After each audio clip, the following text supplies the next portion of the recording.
할렐루야. 하나님의 은혜와 평강이 새벽을 깨워 예배하시는 성도님들의 심령과 가정에 충만하기를 소망합니다. 야곱은 아버지를 속이고 또 형제를 속였습니다. 형 에서에게 장자권을 속여 빼앗았고 아버지 이삭을 속여 형이 받을 축복도 대신 다 받았습니다. 야곱은 마땅히 자신이 받을 복이라고 여겼을 수 있었습니다. 왜냐하면 태중에 있었을 때에 하나님께서 주신 말씀이 있었기 때문입니다. 큰 자가 어린 자를 섬기리라. 다시 말해 야곱은 굳이 속여서 취할 이유가 없었다라는 것입니다. 하나님 말씀하시고 그 말씀을 이루시는 분이십니다. 이루시는 하나님 그 앞에 우리가 할 것은 무엇입니까? 순종하면 되는 것이죠. 순종은 조건이 아닌 것입니다. 내가 순종하면 하나님께서 내 삶을 잘 돌봐주시겠지. 내가 순종하면 내가 바라고 선한 일들을 이루어 주시겠지. 내가 순종을 하면 하나님께서 얻게 될 것을 기대하며 순종하는 것이냐? 그렇지 않다라는 것이죠. 순종은 조건이 될 수 없는 것이죠. 하나님 앞에 우리가 마땅히 취해야 할 자세가 순종인 뿐입니다. 무엇을 바라고 하는 것이 아니라 마땅한 것이죠. 아브라함을 택하여 부르셨을 때 하나님께 주신 말씀이 무엇입니까? 너는 본토, 친척, 아버지 집을 떠나 내가 지시하는 땅으로 가라고 했습니다. 말씀하셨고 순종을 요구하셨습니다. 그리고 나서 순종하는 자를 통해서 이루시는 하나님의 약속의 말씀을 그 이후에 주셨습니다. 큰 민족을 이루고 복을 주어 창대케 하리고 너를 복 그 자체가 되게 하겠다. 순종을 통해서 따라오는 복에 대한 것을 말씀해 주셨다라는 것이죠. 물론 순종의 결과가 때로는 좋지 않을 수도 있습니다. 그러나 좋지 않은 결과조차도 하나님은 선용하실 수 있으십니다. 실수도 실패도 선용하시는 우리 하나님이십니다. 아브라함 자신이 아내를 누이라고 속였고 떠나지 말라고 한 약속의 땅을 기근을 만났을 때 떠났습니다. 약속의 아들을 기다리지 못하고 육신을 따라서 여종 하갈을 통해서 이스마엘도 낳기도 했습니다. 그렇다고 하나님의 약속의 말씀이 취소되었느냐? 그렇지 않습니다. 실수도 실패도 선용해 주셨습니다. 야곱도 마찬가지입니다. 거짓과 속임수로 하나님의 뜻을 이루려고 하지만 결국 하나님의 뜻은 거짓, 속임수, 내 고집과 욕심으로 이루어갈 수 없음을 우리로 알게 하시는 것이죠. 야곱은 삼촌 라반의 집에 머물며 제대로 품삯을 받지 못하고 아내를 얻는 과정 속에서도 또 억울한 일을 당하는 것을 오늘 본문에서 보게 됩니다. 이제까지는 자신이 속이고 빼앗았는데 이제 라반의 집에서는 자신이 빼앗기고 지금 사기를 당하고 있는 것이죠. 분명 하나님은 약속을 이루시는 분이십니다. 이를 위해서 하나님께서 지금 무엇 하시는 겁니까? 야곱의 삶을 새롭게 만들어 가고 계시는 것이죠. 하나님의 축복을 받을 사람으로 세우기 위해 지난날의 간구함과 죄에 대한 책임을 지게 되는 것입니다. 그러한 연단의 과정이 외삼촌 라반의 집에서 이루어지고 있는 것이죠. 야곱은 형 에서를 피해서 삼촌 라반이 있는 하란 땅을 향해 갔습니다. 야곱은 하란으로 가는 도중에 해가 졌을 때 딱딱한 돌을 베개 삼아서 유숙했습니다. 이때 하나님께서는 어떠합니까? 홀로 있는 야곱에게 찾아가서 저를 만나 주셨을 뿐만 아니라 언약을 세워주셨습니다. 땅의 축복을 약속하셨고 자손의 축복을 약속해 주셨고 네가 어디로 가든지 내가 떠나지 않고 함께 하겠다라는 그런 약속의 말씀을 주셨습니다. 어제까지는 홀로 유숙할 때만 해도 야곱은 그 앞날이 막막했습니다. 그런데 하나님을 만나고 약속의 말씀을 받은 후에는 두려움이 없어졌다라는 것이죠. 베델에서 삼촌이 거주하는 하란까지는 대략 걸어서 한 달여의 시간이 걸리는 거리입니다. 한 1000km 정도라고 이제 기록되어 있습니다. 이제 그 길이 어떻습니까? 괴롭거나 죽을 만큼 힘들었느냐? 그렇지 않습니다. 왜 그렇습니까? 하나님을 만났고 하나님의 약속을 받았기 때문이죠. 하나님의 인도하심 가운데 이제 하란 땅에 도착하는 것을 볼 수 있습니다. 1절의 말씀을 보니까 야곱이 길을 떠나 동방 사람의 땅에 이르렀다라고 했습니다. 드디어 야곱이 라반이 사는 성읍 주변에 도착했다라는 것이죠. 그리고 무엇을 발견합니까? 우물을 발견합니다. 2절의 말씀을 같이 한번 보겠습니다. 2절의 말씀 같이 읽어보겠습니다. 본즉 들에 우물이 있고 그 곁에 양 세 떼가 누워 있으니 이는 목자들이 그 우물에서 양떼에게 물을 먹임이라. 큰 돌로 우물 아귀를 덮었다가. 아멘. 이제 우물을 발견하게 되죠. 그 곁에 양 무리에게 물을 먹이는 목자도 보게 됩니다. 놀라운 것은 이 목자가 하란에서 왔던 목자인 것이고, 나아가 야곱의 삼촌 라반을 잘 아는 목자였습니다. 지금 야곱이 어디를 향해 가고 있습니까? 하나님께 바라보는 자가 아니죠. 앞서 베델에서 하나님께서 야곱에게 주신 축복 중에 내가 너와 함께 있어 내가 어디를 가든지 너를 지키며 떠나지 아니하겠다라고 말씀하셨습니다. 하나님께서 야곱과 함께 하셨고 그 가는 길을 지켜주시고 인도해 주셨음을 우물가에서 목자를 만나는 것으로, 그 목자가 자신의 삼촌 라반을 잘 아는 것으로도 증명이 되고 있다는 것이죠. 목자를 통해서 또 어떤 소식을 듣게 됩니까? 때마침 외삼촌 라반의 딸 라헬이 양들에게 물을 먹이기 위해서 우물가로 오고 있다는 것이죠. 우연도 이러한 우연이 계속될 수 있을까? 야곱이 운이 좋아서 그렇게 되는 것입니까? 하나님께서 그 가는 길을 지켜주시고 인도해 주시기 때문인 것이죠. 믿는 자의 삶이 바로 이러합니다. 하나님의 자녀된 저와 여러분의 삶은 결코 우연이나 운으로 되는 것이 아닙니다. 하나님의 섭리이고 하나님의 인도하심이고 하나님의 역사하심입니다. 야곱이 우연히 외삼촌 라반을 아는 목자를 만난 것이냐, 우연히 라반의 딸 라헬이 오는 것을 알게 되었느냐? 그렇지 않습니다. 우연은 없죠. 하나님의 은혜고 하나님의 섭리고 하나님의 계획하심입니다. 그 은혜 가운데 섭리 가운데 살아가는 것을 그거 잊지 않기를 예수님의 이름으로 소망합니다. 예수님께서 여리고를 지나가시다가 우연히 뽕나무 위에 올라간 삭개오를 보게 된 겁니까? 예수님께서 우연히 길을 지나가시다가 혈류병 걸린 여인을 만나게 된 것입니까? 예수님께서 우연히 지나가시다가 속용된 바디메오를 보게 된 것입니까? 아니죠. 예수님은 잃은 영혼을 구원하기 위해서, 병든 영혼을 고치기 위해서 그곳을 찾아가신 것이고 저들을 만나 주신 것이죠. 오늘 본문의 야곱도 무엇입니까? 하나님께서 그 가는 길을 인도하여 주심을 우리는 분명히 볼 수 있는 것입니다. 우리가 우연하게 예수님 믿어 구원받은 하나님의 자녀가 된 것입니까? 아니죠. 하나님께서 우리를 사랑하셔서 계속해서 우리의 마음 문을 두드려 주셨습니다. 성령님은 우리에게 계속해서 말씀해 주셨고 우리의 삶에 돕는 자를 보내어 주셔서 우리를 이끌어 주셨습니다. 이 모든 과정을 지나 주님의 만남으로 우리 심령이 거듭나게 되었을 때에 그제서야 우리는 깨닫게 되는 것이죠. 이 모든 것이 하나님의 은혜고 섭리이고 사랑이구나. 나를 사랑하셔서 나를 회복하기 위해, 나를 구원하기 위해 찾아와 주셨구나.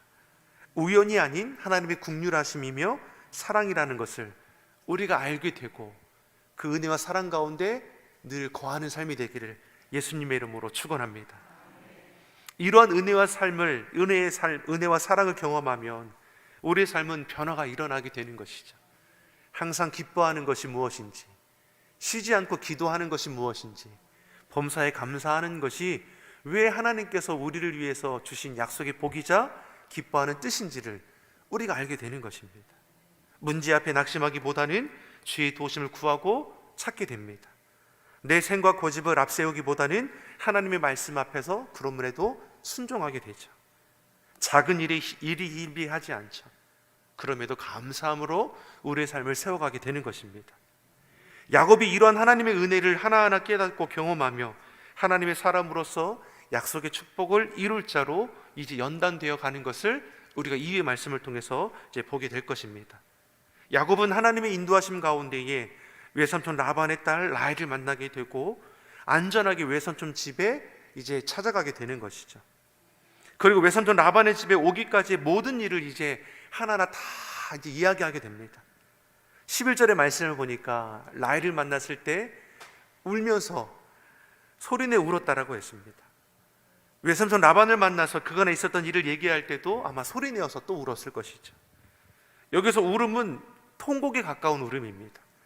그만큼 야곱은 오랜 여정 속에서 지쳤고 또 외로웠고 핏줄에 대한 그리움이 가득할 것이죠. 그러한 야곱을 외삼촌 라반이 위로해 주는 것을 볼 수 있습니다. 14절의 말씀을 우리 같이 한번 보겠습니다. 14절의 말씀 같이 보겠습니다. 라반이 이르되 너는 참으로 내 혈육이로다 하였더라. 야곱이 한 달을 그와 함께 거주하더니 너는 참 내 혈육이로구나. 걱정하지 말아라. 우리 가족이지 않느냐. 내가 너를 지켜주시고 내가 아버지처럼 너를 돌봐주겠다. 이런 내용이 여기에 함축되어 있는 것이죠. 야곱은 라반의 이 말에 위로를 얻었을 것이고 또 힘을 얻게 되었을 것입니다. 야곱은 삼촌 라반의 집에서 머물며 한 달여의 시간이 지나갔죠. 그 한 달 동안 어떻게 했습니까? 최선을 다해서 삼촌의 일을 도왔을 것이죠. 그러한 야곱을 라반이 불러서 네가 나의 조카이지만 어찌 거저 내 일을 돕게 할 수 있겠느냐, 내가 너에게 어떻게 품삯을 주면 좋을지 한번 이야기해 보라고 이제 묻는 것이죠. 이때 야곱이 어떠한 대답을 합니까? 삼촌의 두 딸 중에 동생인 라헬을 아내로 맞이하고 싶은 마음을 전하는 것이죠. 야곱에게는 너무나 좋은 선택인 것입니다. 왜냐하면 아버지 이삭이 외삼촌 라반의 집에 가서 아내를 맞이라고 했는데 그 약속을 지킬 수 있는 것이고 자신도 가정을 이루어 안정될 수 있으니까 더욱더 좋은 것이죠. 문제는 당시에 아내를 맞이하기 위해서는 이 결혼 지참금을 마련해야 하는데 야곱이 가진 것이 아무것도 없지 않습니까? 그래서 야곱이 어떻게 합니까? 7년을 무상으로 일하기를 지금 말하고 있는 것이죠. 라반도 자신의 딸을 타인에게 주는 것보다 더 나은 것이니까 서로에게 좋은 선택을 지금 하는 것을 볼 수 있습니다. 20절의 말씀을 보겠습니다. 20절의 말씀 같이 한번 보겠습니다. 야곱이 라헬을 위하여 7년 동안 라반을 섬겼으나 그를 사랑하는 까닭에 7년을 며칠같이 여겼더라. 아멘. 야곱이 7년을 무상으로 일하면서도 이를 힘겨워했느냐? 그렇지 않습니다. 라헬을 사랑하기에 7년이라는 이 시간을 며칠 정도로 여길 정도로 그 시간을 즐겁게 지금 감당했다라는 것을 보게 되는 것이죠. 이것을 보면 참 사랑에는 놀라운 힘이 있음을 우리는 알 수 있습니다. 사랑에는 능력이 있습니다. 7년의 시간을 며칠처럼 느낄 수 있도록 그렇게 만들어 버렸습니다. 예수님께서 우리를 대신해서 십자가에 못 박아 죽으셨습니다. 인류의 죄를 대신하여 죽는 일은 두려운 일이시죠. 그럼에도 감당하신 것은 그보다 우리를 더 사랑하셨기 때문입니다. 우리가 구원함을 입은 것은 아버지 하나님의 그 사랑, 그 능력이라는 것을 다시금 확인하게 되는 겁니다. 그리고 우리가 그 사랑을 깨닫고 그 사랑에 반응하기 시작할 때에 우리를 통해서도 사랑의 놀라운 능력이 나타나게 될 줄 믿습니다. 야곱이 드디어 7년의 시간을 채웠고 사랑하는 라헬과 이제 결혼하는 날이 되었습니다. 삼촌 라반은 딸의 결혼을 위해서 성대하게 잔치를 벌였습니다. 야곱도 이날만큼은 먹고 마시고 즐거워했습니다. 그런데 잠에서 깨고 나고 보니까 어떻습니까? 자신의 곁에 라헬이 아니라 그의 언니인 레아가 누워 있었습니다. 외삼촌 라반은 딸 라헬을 주겠다 했지만 라헬 대신에 그의 언니인 레아를 들여보냈다라는 것이죠. 23절에서 25절이 이걸 우리에게 말씀해 줍니다. 23절에서 25절 같이 한번 보겠습니다. 저녁에 그의 딸 레아를 야곱에게로 들어가매 야곱이 그에게로 들어가니라. 라반이 또 그의 여종 실바를 그의 딸 레아에게 시녀로 주었더라.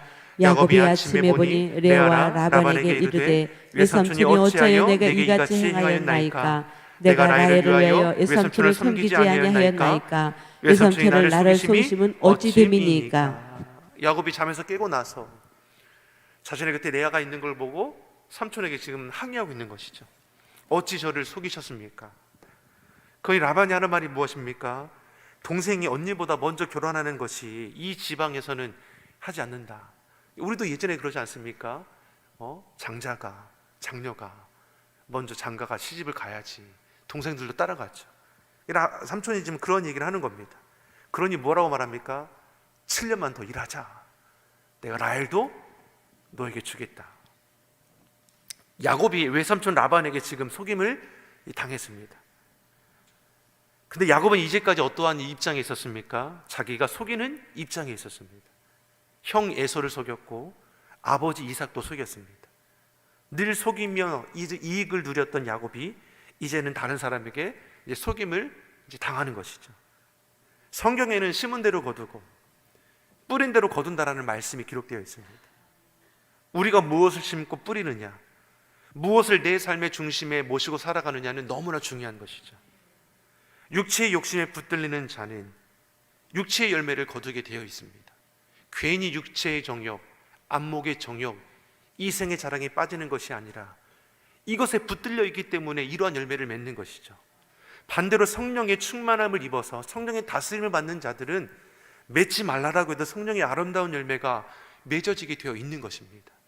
그래서 성경은 우리에게 뭘 말씀합니까? 육체의 소욕을 따르지 말고 성령의 충만함을 입어 성령이 다스림 받을 것을 거듭해서 말씀해 주는 것이죠. 어떻게 보면 야곱은 이제까지 심은 것을 거두는 것으로 볼 수 있습니다. 거짓과 속임수를 심었고 그에 따른 결과를 보는 것이죠. 그러면서 깨달아 알게 되는 것입니다. 거짓과 속임수는 결국 거짓과 속임수를 낳을 것이고 하나님이 이러한 연단의 과정을 통해서 야곱을 새롭게 만들어 가신다라는 것을 이도 알게 되는 것이죠. 야곱은 라헬을 아내로 맞이하기 위해서 또다시 7년을 일하게 됩니다. 이러한 고난과 어려움 속에서 이전의 거짓된 삶의 모습을 돌이키고 하나님 앞에 부끄럽지 않은 삶을 살아간다면 고난은 고난으로 끝나지 않게 될 것입니다.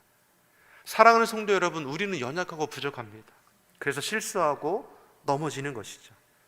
어떨 때는 같은 실수, 넘어진 데서 또 넘어지는 경우도 있습니다. 다시 말이 무엇입니까? 내 생각과 나는 의지의 대상이 될 수 없다라는 것이죠. 우리를 지키시고 인도하시는 여호와 하나님만이 우리의 의지할 대상이고 피난처시고 환난 중에 만날 큰 도움이라는 것을 우리는 분명히 알아야 하는 것입니다. 이 새벽에 삶의 문제를 주님 앞에 구하고 찾을 때 우리의 삶을 선한 길로 인도해 주심을 믿습니다. 주님과 동행함으로 우리의 삶을 바르고 정직하게 세워가길 바랍니다. 세상은 결과를 위해서 과정은 중요하지 않다 말합니다. 하지만 믿는 자는 무엇입니까? 그 시작도, 그 과정도, 그 결과도 중요합니다. 우리의 말씀 가운데 순종함으로 시작하여 나아갈 때 그 과정과 결과를 책임지시는 여호와 하나님 앞에 우리가 온전히 서서 주의 말씀 앞에 우리가 순종함으로 주의 뜻을 이루어갈 수 있기를 예수님의 이름으로 축원합니다. 기도하겠습니다.